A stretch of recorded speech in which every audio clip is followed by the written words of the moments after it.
La parole à Madame la députée Lamia El Harraj. Beaucoup, Monsieur le maire, mes chers collègues. Ce que vous nous avez présenté ce matin est un plan vélo dont je crois que nous pouvons tous être très fiers dans cet hémicycle, puisque nous partageons cette ambition, du moins je l'espère, de faire de Paris une ville 100% cyclable à horizon 2026. Ce fut aussi l'un des axes majeurs sur lesquels les Parisiennes et les Parisiens ont pu trancher et ont décidé de nous accorder leur confiance lors des dernières élections municipales. Pour tenir cet objectif qui ne peut que nous réjouir tant il change la façon de concevoir notre ville, d'un modèle 100% voiture à un environnement plus équilibré, où chaque habitant peut se sentir en sécurité et se déplacer le plus facilement possible, il nous faut des moyens conséquents. Et ce plan s'y attelle en proposant 250 millions d'euros entre 2021 et 2026, consacrés pour insuffler une dynamique qui permettra au vélo de dépasser la voiture dans les trajets quotidiens des Parisiennes et des Parisiens. Ce budget, une somme loin d'être anodine, nous permettra plusieurs avancées primordiales pour permettre le développement de ce mode de transport. Tout d'abord, il s'attellera à pérenniser les pistes cyclables créées à l'occasion de la crise sanitaire en mai 2020. Celles-ci, saluées par tous, ont permis un accroissement drastique de la pratique du vélo ces 2 dernières années. Le plan propose également de créer des pistes cyclables de grands axes protégés, permettant une pratique sûre du vélo, mais aussi de plus petites pour les rues étroites dans certains arrondissements, le mien notamment, le 20e, qui regorge de petites rues et qui permettra une pratique sûre du vélo à terme.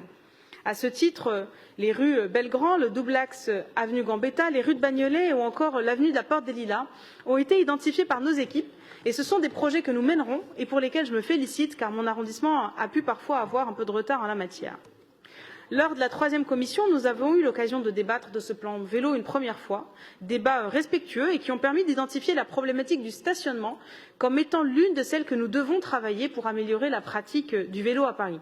Le plan y répond en partie avec une augmentation de moitié du nombre d'arceaux présents à travers la capitale et le dégagement de 100 000 nouvelles places de stationnement uniquement réservées à la bicyclette. Pour cela, le plan propose de travailler avec les copropriétés, les bailleurs sociaux, mais aussi à travers les mécanismes de financement participatif pour encourager les différents acteurs à aller vers la création de places de stationnement qui peuvent aujourd'hui être un frein à la pratique du vélo. Enfin, je voudrais mentionner l'importance du soutien au monde du vélo, vous l'avez rappelé, Monsieur le maire, qui travaille pour que la pratique s'intensifie et dont nous avons aujourd'hui besoin. Ainsi, les associations qui forment à la réparation de cycles, comme la Cyclo-Officine, dont l'atelier à Paris est situé à Saint-Blaise, dans un quartier populaire du 20e arrondissement, sont très importantes. Je pense aussi aux associations qui revendent des vélos d'occasion, celles qui proposent des randonnées ou des activités en lien avec la pratique du vélo, celles qui accompagnent les enfants, les adolescents ou même les adultes dans leur apprentissage, et ce, notamment dans les quartiers populaires.